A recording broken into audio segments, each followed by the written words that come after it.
What is going on, guys? It is Blink here, back with a new guide. So this is another full gameplay guide. Also, the V-Bucks giveaway is still going on, so make sure to visit the link in the description to enter. And lastly, don't forget to subscribe and turn on notifications as opposed to Amazon gift code in the comments every time I upload.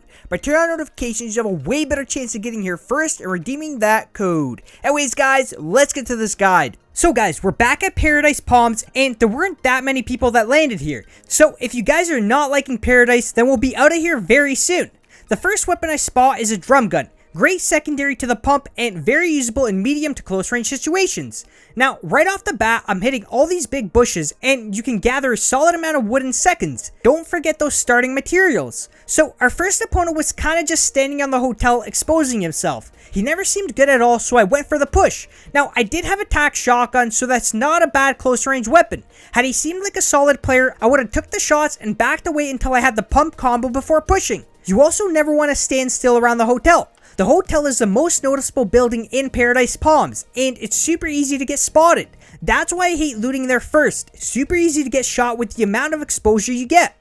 And if you do loot there, then make sure you're still jumping around once in a while when you're looting the rooms. So guys, that was everyone at Paradise. Ended up being one player. So we're out of there. Landed at Salty Springs and spotted a player crouching around. He was actually waiting for a player inside the house to come out. The issue was he crouched around and not moved. He tunnel visioned on the player in the house and ignored the environment around him.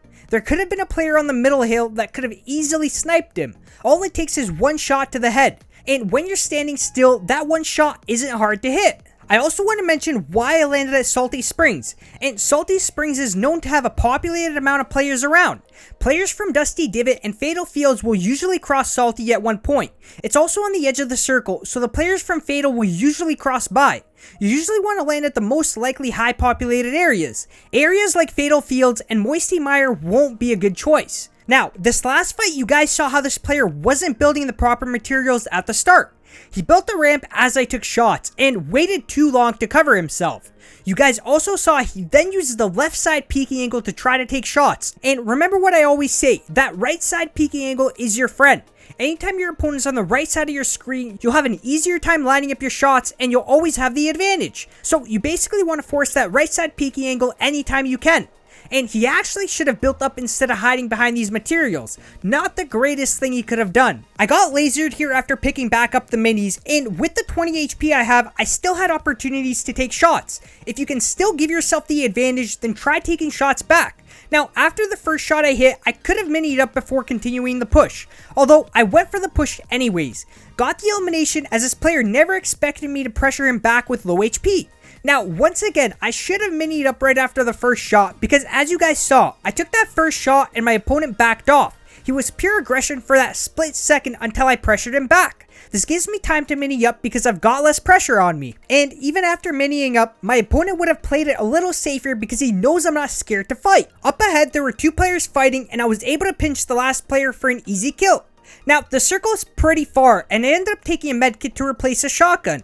I kept the SMG because it's a blue and it's a super solid weapon to use at closer ranges. Now, it's gonna take a little more tracking when firing, so I have to make sure I deal most of my damage from farther ranges first. Anytime you don't have a shotgun, you simply have to deal most of your damage from range. The reason for this is because it's a lot easier to track your opponents with rifles from range compared to them being in your face. Thankfully, I spotted an opponent that didn't seem too good. It helps me out, especially when I don't have a shotgun. Would have been much harder had I fought a better player. He ended up having a heavy shotgun and I've been enjoying it during Season 5. The heavy does feel much better compared to Season 4. So I actually get spotted next, and the moment we spot each other, we build off for the high ground. Now, this player actually almost ended up pyramid trapping me, which was quite scary.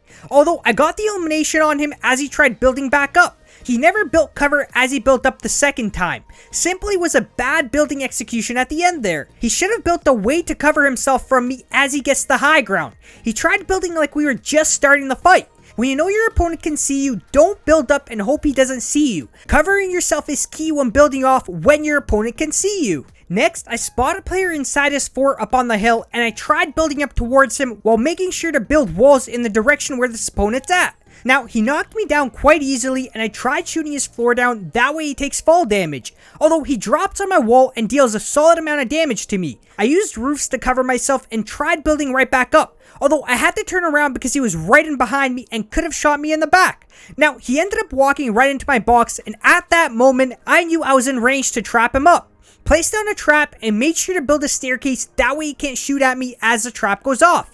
Thankfully, got the elimination in this big mess. As I healed, another player tried pressuring me, although I did have a solid amount of HP left after my last fight, which puts me in a comfortable position to fight. So I took shots and never allowed this player to beat me to the high ground. The moment I got above him, I put that pressure on him. Now, after my first shotgun shot, I should have probably built a wall and a staircase and then proceeded to continue fighting, because my whole character model was vulnerable to getting shot by him. Basically, I gave him some easy shots, although I did get the elimination in the end. Now, I want to talk about the fight before this one. You guys saw as my opponent put on some damage, he got closer because he wanted to finish me off. And a lot of the fights, anytime a player gets critically hit, the other player will push them to try getting the kill, and they usually won't really care what's going on because they think they have it in the bag. Although that's where I was able to turn the situation around with a simple trap. Anytime you've been eliminated, take a look if you could have potentially placed a trap around your opponent. If your opponent gets right in your face, there's usually a time you can trap him. So keep that in mind and rewatch your replays, that way you'll start realizing what you could have done better, and you'll start to take action. The ending circle is in Wailing Woods, and this endgame circle is always a weird one because you can't really build too high. You've got about 2 to 3 stories until you hit a tree, and it slows down every fight. I really do dislike this endgame circle. I also end up forting up because you never know which tree could have a player sitting behind it. An easy way to take damage is to keep hopping around in Wailing Woods. This is one of those times that a fort is mandatory. I usually hop around during most of my game, but you need that fort in this type of area. So after forting up, I was gonna break a few trees to have a better angle on players and give me more room to build if I need it. You can also see I'm not peeking out when I'm breaking these trees, keeping myself hidden inside the fort to avoid getting sniped. Now, as I've broken a few trees, I got a rocket shot at me, so I ended up pushing this player. You can see I was only able to build 3 stories until I had to jump off. Most of your fights around Wailing Woods will be on the ground while you build walls and stairs to block your opponent's shots.